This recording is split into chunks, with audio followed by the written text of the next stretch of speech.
Hello, boxing fans around the world. Thank you for joining me once again here on Talkin' Fight for another episode of Boxing News Today.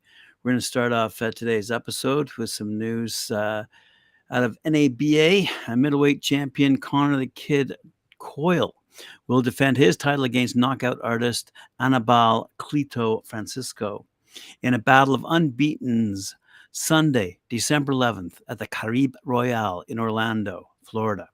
The card takes place during the WBA's annual Centennial Convention, which is also held at the Caribe Royale from December 11th to the 14th. Coyle is a native of Derry, Northern Ireland, and he trains out of Pinellas Park, Florida. And he's got a record of 17-0 with 7 knockouts. He became the NABA champion this past May when he earned a hard-fought decision against Antonio Todd. And he was slated to face Felix Cash, you recall, back in October in England, but the entire card was canceled after the main event participant, Conor Benn, failed a drug test. And we'll have more on Conor Benn upcoming in this episode. Hailing from Monte Plata, Dominican Republic, Francisco's 10-0, with 9 of his victories coming by knockout.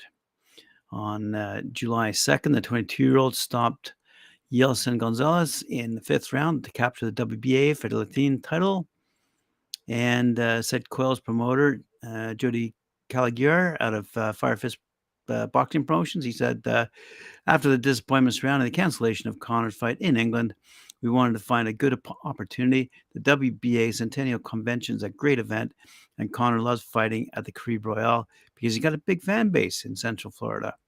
He's already back in the U.S. preparing with Jim McLaughlin for this fight and is planning to put on a great show December 11th. The card, by the way, is being promoted by Box Lab Promotions. Let's move along now to other promoters. Richard Schaefer, he's the president of Probellum, rates Sonny Edwards as one of the top 5 boxers in the world for pure skill. Quite a statement. Schaefer has delivered the headline-making verdict in the week Edwards defends his IBF World Flyweight title against Felix Alvarado. The unbeaten Edwards, known as Showtime, faces the most dangerous fight of his career against Alvarado on Friday night at the Utilita Arena in Sheffield, and knows he must be close to perfect to see off the hard-hitting Nicaraguan. But Schaefer is backing Sonny to deliver the goods once again by using the skill set that he believes puts a 26-year-old among the very best boxers on the planet. His ability to slip punches is at the absolute highest level of any weight class and is from a skill point of view, said Schaefer. I would rank Sonny Edwards today in the top 5 pound for pound. That's how good he is. He has the skills, and the will to win. And those qualities combined with his confidence and attitude mean he's a tough nut to crack. Edwards is unbeaten in 18 fights as a professional and wants to land a mega fight with Jesse Bam Rodriguez in 2023, but is under no illusions about the task directly in front of him. Sonny Edwards said, Alvarado was a world champion at the weight below. He has 33 knockouts on his record and has boxed at the highest level. He's a big punching Nicaraguan who has had more knockouts than I've had fights, and he is hungry for this. Well, let's see what happens there. Speaking of promoters with big mouths, Eddie Hearn out of Matchroom says Canelo Alvarez will decide whether he wants to take the rematch with Dmitri Bivol or not soon. Thus far, the popular Mexican star has been strangely quiet since Bivol, 21-0, defended his WBA light heavyweight title successfully last weekend against Gilberto Ramirez. This is courtesy of a story written by one of my favorite authors in the boxing world, Dan Ambrose, on BoxingNews24.com. Don't know yet whether the sparking masterclass that Bivol put in against Ramirez may have scared Canelo off, making him change his mind about wanting a chance to redeem himself by avenging his loss from 6 months ago. Hearn says that if Canelo, 58-2-2 with 39 knockouts, does choose to take the rematch, he must also decide what weight to face Bivol at. The options are 168 and 175. If Canelo fights Bivol at 175, he'll have a chance of winning his WBA 175-pound title. Hearn, however, isn't sure if Canelo will want to take the rematch with Bivol at 168 because it would look like he's trying to gain an edge. Of course, it would be only fair because Canelo already gave Bivol the advantage in the first fight by facing him at 175 in his weight class.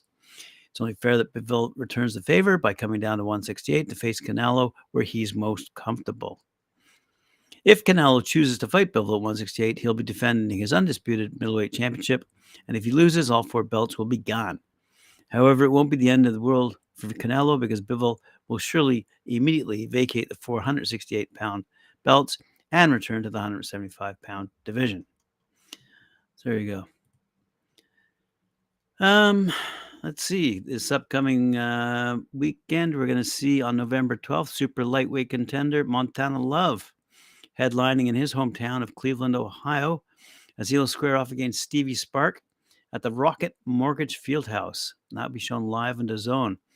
And this super lightweight division is filling up with really decent names. Names such as Josh Taylor, Regis Prograis, Gary Antoine Russell, and Teofimo Lopez.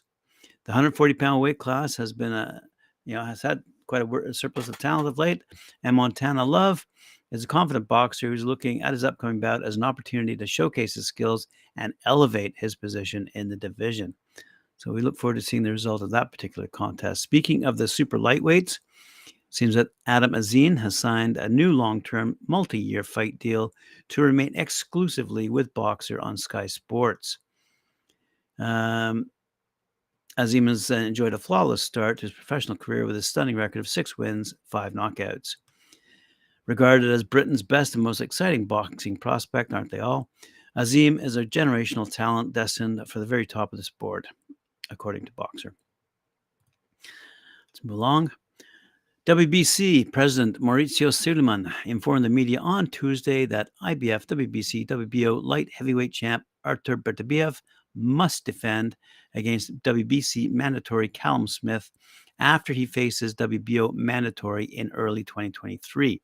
What this means is that unless the unbeaten Beterbiev, who's 18-0, 18 knockouts, vacates his WBC or WBO 175-pound title, boxing fans won't get the chance to see him face WBA champion Dmitri Bivol in 2023. In other words, the Beterbiev versus Bivol fight would need to be pushed to 2024. And that's only if both guys win their contests next year. According to this author, Sam Volz, he says, that's good news for Eddie Hearn, as he wants to put a rematch together between Bivol and Canelo Alvarez, as I just mentioned, in May of 2023. Bivol has seemed ambivalent about fighting Canelo next, preferring to face Beterbiev for the undisputed championship at 175. Despite Hearn repeatedly pointing out that Beterbiev likely won't be available until September 2023 at the earliest, Bivol has continued to talk about his preference to face him next, rather than fighting Canelo in a rematch.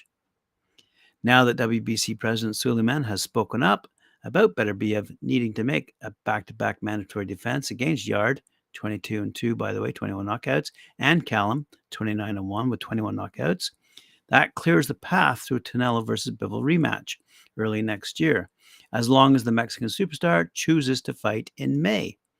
So it'll be interesting to see if Bivol changes his mind about not wanting to fight Canelo again, if Bivol is still dead set on facing Canelo in a rematch, even though Beterbiev won't be available next year. Then the number 2 WBA, as Joshua Buatsi, would likely be his next fight. Hearn has already said that he would like to make the Bivol versus Buatsi fight. So lots to choose from in that regard. By the way, Eddie Hearn has also said recently, Tank versus Ryan can get made instantly, and he's talking again about Spence versus Crawford happening. Man, that guy. Okay.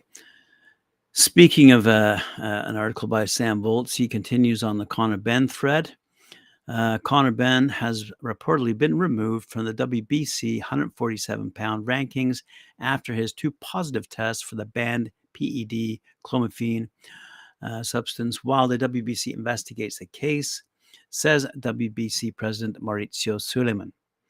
Matchroom boxing promoter Eddie Hearn, go figure, believes there will be a hearing soon for the 26-year-old Benn, 21-0, as I said, and the BBB of C. That's the British Boxing Board of Control. Hearn still thinks the two tests are a contamination issue, despite the tests coming months apart. And as I've said several times, I would like to see Eddie Hearn have all of his fighters on his roster take those tests so they can all be cleared and fight without any issue at all. This author continues, you can't rule out Benn being cleared. If the experts can prove that it was a case of contamination during both tests, Benn will be cleared and his career will resume as it was before. Said Hearn, because he hasn't even had a hearing yet, it doesn't matter that he tested positive. All right. That pretty well wraps us up for today. Let me just see what we've got coming up. Sonny Edwards, as I said, taking on Felix. Janabek versus Bentley, Estrada versus Villarino. And I believe Holly Donovan's going to be talking about Ricky Hatton on her show on Friday. So we've got a lot to look forward to this weekend. I thank you for once again joining me here on Talkin' Fight. Look forward to seeing you at 4 p.m. Eastern Time when Mike Orr and Cedric Benn have their show Knuckle Up. Remember to like, share, subscribe, hit that notification bell, and we'll see you later on. Thank you.